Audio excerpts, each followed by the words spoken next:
마포 멋쟁이에서 공개한 피오의 옷장 반 이상을 차지하던 그 브랜드. 댄디한 프레피 룩의 정석을 선보이는 폴로 랄프 로렌이었죠. 피오처럼 깔끔하고 댄디한 느낌의 스타일을 좋아하는 사람이라면 옷장 속 하나쯤은 가지고 있을 폴로 랄프 로렌. 브랜드 읽어주는 여자가 읽어드립니다.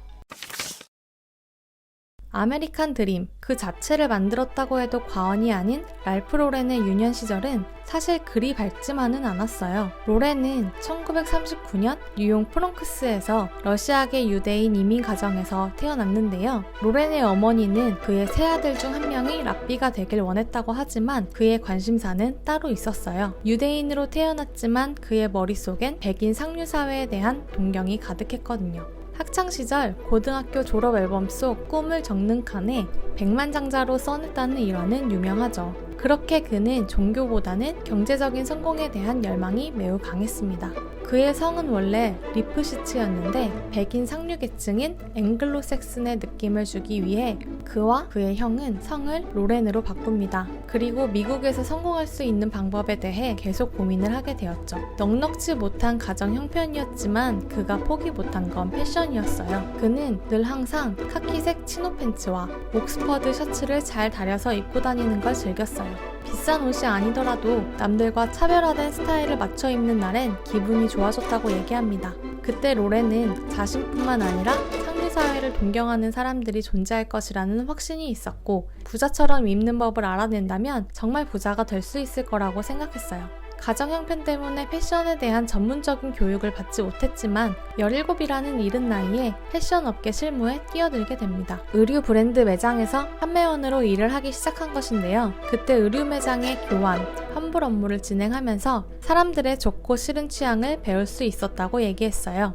그는 고등학교 졸업 후에 뉴욕 시립대에서 경영학을 전공했는데 등록금을 내기 어려운 현실에 마주하기도 했고 학문보다는 실무를 통해 배우는 것이 더 많을 것이라는 생각으로 학교를 중퇴하게 됩니다. 중퇴 이후 로렌은 남성 패션 브랜드 브룩스 브라더스에서 어시스턴트 바이어로 일하게 됩니다. 그 이후 남성 넥타이 제조업체인 리베츠 앤 컴퍼니 판매원으로 일하게 되었고 그때부터 넥타이에 대한 관심을 키워나가기 시작했어요. 그는 넥타이 디자인까지 영역을 확장해 나갔는데요. 당시 미국에서 좁은 6cm 정도의 폭의 넥타이가 유행이었는데 로렌은 그와 반대로 폭을 10cm까지 늘려 두툼한 넥타이를 선보였습니다. 그 넥타이를 본 두 번째로 큰 넥타이 제조업체 보 브러멜이 로렌에게 투자를 했고 이를 계기로 이 넥타이에 폴로라는 이름을 붙여 판매하기 시작했습니다. 디자인에 차별점을 두었을 뿐만 아니라 로렌은 넥타이 가격을 일반가의 2배로 책정했는데요. 최고급 소재로 만들어진 독특한 디자인의 넥타이는 대중들에게 신분의 상징으로 받아들여지게 되죠. 이때부터 상류층의 상징으로 자리매김하면서 빠르게 성장해 나가기 시작했습니다.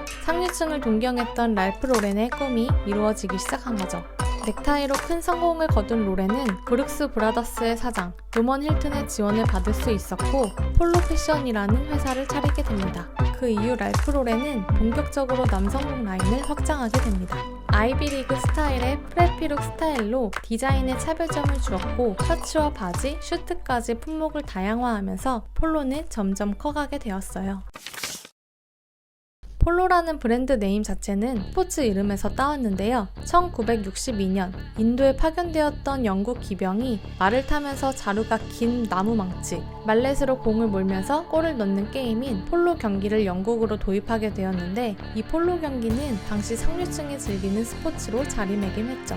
이 스포츠를 좋아하던 랄프 로렌은 브랜드명을 폴로로 선택하게 된 것이고 이 유명한 로고도 말을 탄 폴로 선수를 형상화하게 된 것입니다. 포니 로고는 랄프 로렌이 상류층을 위한 브랜드라는 이미지를 더욱 강화하는 계기가 되었죠. 랄프 로렌이 한 얘기 중 가장 유명한 이야기가 있죠. 나는 옷을 파는 것이 아니다. 꿈을 파는 것이다. 말 그대로 드림 마케팅을 만든 선구자이기도 합니다. 단순히 미국 상류층 스타일을 선보였을 뿐만 아니라 그들의 라이프 스타일까지 제시합니다. 랄프 로렌의 옷을 입는 것만으로도 평일엔 우아한 수트를 입고 주말엔 편안한 캐주얼 차림으로 상류층의 라이프 스타일과 같은 삶을 즐길 수 있다는 환상을 심어주었죠. 옷 안에 아메리칸 드림을 심어넣은 것입니다. 이 대표작이 바로 셔츠로 너무나도 유명한 폴로 셔츠입니다. 왼쪽 가슴에 새겨진 포니 로고와 24가지 컬러는 원래 선수들이 경기에서 입던 숙면 셔츠에서 영감을 받아 만든 것으로 현재 폴로 하면 떠오르는 대표적인 제품이 되었습니다.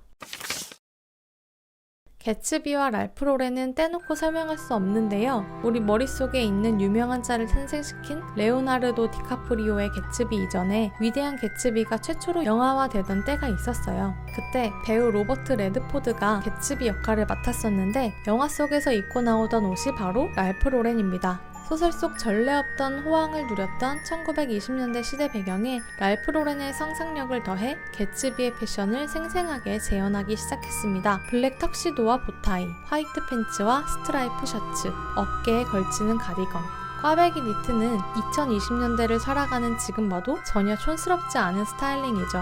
1974년 영화가 흥행하게 되면서 개츠비 룩이 유행하기 시작합니다. 랄프 로렌은 이 기회를 놓치지 않고 주인공이 입은 옷이라는 메시지로 마케팅에 적극 활용하며 브랜드를 더욱 알리는 계기가 되었었죠. 그 이후 랄프 로렌은 끝없이 획장하게 되는데요. 1980년대에는 랄프 로렌 홈을 런칭하며 여성을 위한 컬렉션을 런칭했고 93년에는 폴로 스포츠와 남성 캐주얼 라인, 94년에는 퍼플 라벨, 95년에는 랄프 로렌 페인트, 96년엔 로렌 바이 랄프 로렌, 98년엔 RLX를 런칭했습니다. 2000년대 역시 랄프 로렌 타임피스 등 끊임없이 하위 브랜드를 런칭하고 단종시키며 미국 패션계의 상징으로 자리매김했습니다. 승승장구하던 랄프 로렌에도 위기는 찾아왔는데요. 수많은 스파 브랜드가 출범하면서 랄프 로렌은 올드하고 식상한 이미지를 벗어나지 못하며 매출 하락을 보이고 있기 때문입니다. 2015년 로렌은 경영자의 자리를 내려놓고 스파 브랜드 전문가인 스테판 라르손을 임명했습니다. 하지만 2017년 라르손마저 사임했고 그해 7월 P&G 출신의 패트리스 루비트를 새로운 CEO로 임명했습니다. 랄프 로렌은 아직 큰 변화를 맛고 있진 못하지만 변치 않는 클래식으로 피오뿐만 아니라 여전히 많은 사람에게 사랑받는 브랜드임에는 틀림없죠. 구찌, 톰 포드 등 올드한 이미지를 탈피하고 새로운 바람을 불러일으킨 브랜드처럼 랄프 로렌도 변화하는 시대를 읽고 새롭게 변화한 모습을 기대해봅니다. 지금까지 브랜드 읽어주는 여자였습니다.